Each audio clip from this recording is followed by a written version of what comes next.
Hello everyone, I'm here for a new process video today. I am working on photos from New York City, November of 2024. If you watched my last video, I said I'm going to go right into do the next one. Well, here's that next one. And really what I want, it's all going to be 2x2 pockets, but what I want is just this. I want a single row. I got this as part of our visit there. They actually had the stamps with ink and everything, and we're like, yeah, we want that, we're scrapbookers. The staff that was there just kind of laughed. I'm sure it's not the first time they've heard it. So I wanted to include that. I'm going to have to mat it on something, which is fine. This is actually one photo that I already had and I cut down. Then on the other side, I've got these two photos. I printed those during my last video, so I need to cut this the other way, get those ready, and I'll have two pockets that I have to fill with something on the other side, which is totally fine. But I'm about to do something that might send some people into a panic. I'm going to cut this page protector. I don't have any that are just 4x8 and certainly not a single strip. I don't have any of those on hand, so I'm going to have to cut what I do have, and I'm totally fine with that. I know some people might freak out about that or think it's wasteful. I don't, because if I can use it to make what I need, I'm totally good with that. So now I have the size and style that I need, just this, which is perfect. And I can go about the business of putting this layout together. For the last layout I did, I had this paper sitting on my desk as an option for what I was doing in that layout. I didn't use it, but it's still sitting here, which is perfect because this is a pretty good match. So I think I'm going to cut a 2x2 square out of here, and then I can mat this on there. I may trim this a little bit because you can see I didn't stamp it completely balanced. It's not totally centered, which is fine. I can cut off a little bit on that right-hand side, and I think I'll be good to go. All right, I did the trimming of this, cut out the blue as well. Now I can add this on there. I love it that whatever they were using to stamp these, they just had little pieces sitting there, was cut from something else. So you know what?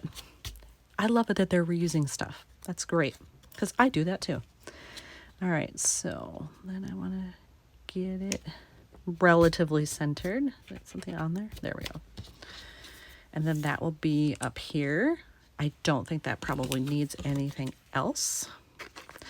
But what that does mean is that in this bottom pocket, I probably need to jazz it up a little bit. So I'm not sure. I do have some 2x2 squares with sayings, backgrounds, whatever on them, but I'm not sure what I might have that would work with this. Clearly, it's easy to make my own 2x2 square, but I'll look through what I have first. I looked through the things I had already, and there was nothing really that was the right color, style, whatever. I did find this just background color. I kind of like it, but I'm not sure that that pattern is the right with this. I mean, it's kind of the right colors, but I don't know. So I'm going to keep it in reserve, but I wasn't crazy about it. But then I remembered I have all of these flipping DIY travel embellishments that I made. I'm wondering if there's something in here, because I know there are several like this where they're small enough where they could fit. I think I even have some that might be squares that are 2x2. I can't remember, but I'm going to look through here and just see, is there anything usable in here? When I went through all those, I found two things. One, I got really excited about because I'm like, oh, this would kind of be perfect. It's a mix of blue and brown, but it's not the right blue. I don't think this goes that well together. Like, I'd have to incorporate some kind of like aqua color to make that work somewhere on there, and so I just think no. But then I found this one, and I don't even remember making this. I must have done it thinking like, oh, I travel a lot in the fall, that'll work. Well, looking at this picture, there are leaves on the ground. You can kind of tell, oh yep, we're getting, you know, into late fall here. It was the 7th, there you go, of November. Look at that. I think that works quite nicely because I've got green in there, I've got the brown, matches well with that brown, and then they're at opposite ends of each other, which is perfect. So what I might end up doing is, where did I put that blue paper? I had cut the 2-inch strip. I may just cut another one and do it like that, and then everything's a little matchy, but like not so much that I would find it irritating. So I think that's what I'm going to do. I cut my 2x2 piece here. Now I'm just going to adhere this on top. Kind of want it like that, with the stems pointing mostly straight downward.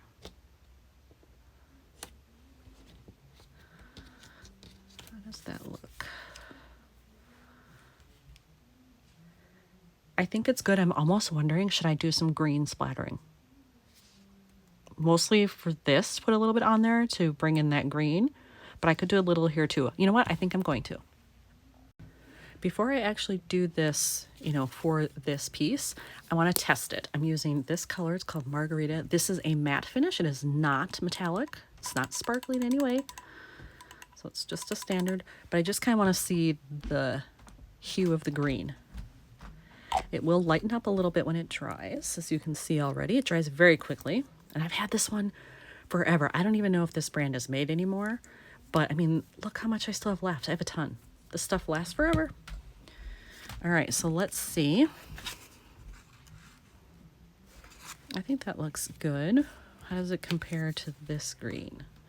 Okay, so they're not the same, but I think that's actually good because it'll give it a nice contrast. And I don't need like a huge amount on there anyway, so that's good. All right.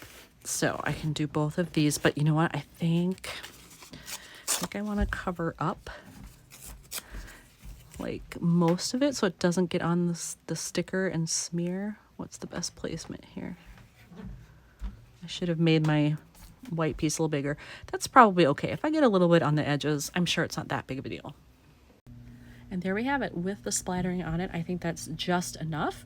I don't want to do any more because less is more, especially in this case. These are small pieces, so I think those are good to go. Now that it has fully dried, you can see it's very subtle. Shows up better on the white for sure, but you can see it just very subtle on the blue there, and then down here as well you can see. I think that's enough. It's just enough extra visual interest. And I don't know that I'm going to do a phrase here. If I did, I would probably do it here, but I don't think it needs it really. So now I'm looking at my back portion here, and I've got my two photos. I think I want them like that. Let me just check here.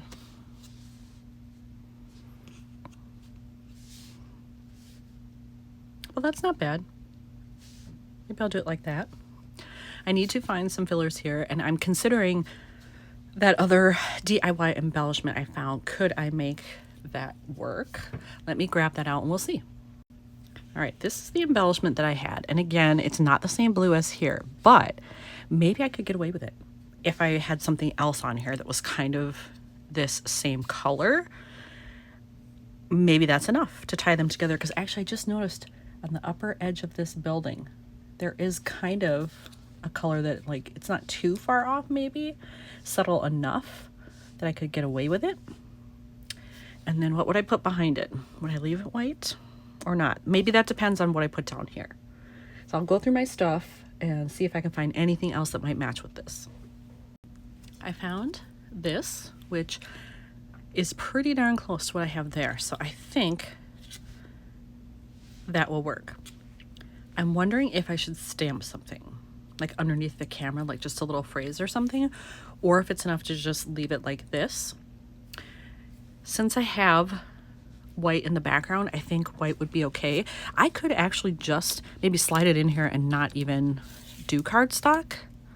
You can see the back of the photo a little bit, the writing on there, but it's not horrible.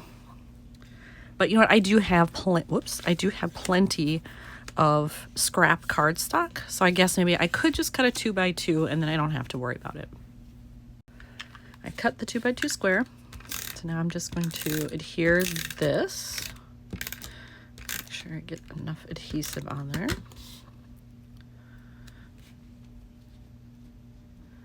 Does it go edge to edge? Oh yeah, pretty much. There. Okay, so that's how that will look if I just do that. Yeah, I feel like I want to stamp something. I don't know what, but I mean, I have plenty of generic stamps. So I pulled out this stamp set and I was looking at these. I think I'm actually going to stamp on both of these. and then there's black on both, which will be great. I think I'm going to do one as on the go and one as going places. That certainly fits what was happening. So turns out I'm going to stamp on 2 things, not just one. I have the first one done, and I chose to do StazOnning for that because this, I printed it on photo paper. I recognize this now. I'm 99% sure this was from a Kathy Zielski set that's like really old. So I have that on there. Then I'm going to switch to just my regular black ink for this one because this is just regular paper. So I don't need to worry about it smearing like I did with this one. Here's this one all stamped, ready to go. It came out great. Notice that end is coming up a little bit. I'll stick it down. Can always add adhesive if it pulls up over time. Get that in there. It'll cooperate. A little bit of a tight fit there. I can adjust it later though. But that's what it looks like. So here's our front side. Here's our back side. And you know what? I'm happy with that. So here's another layout finished for New York. Thanks for watching.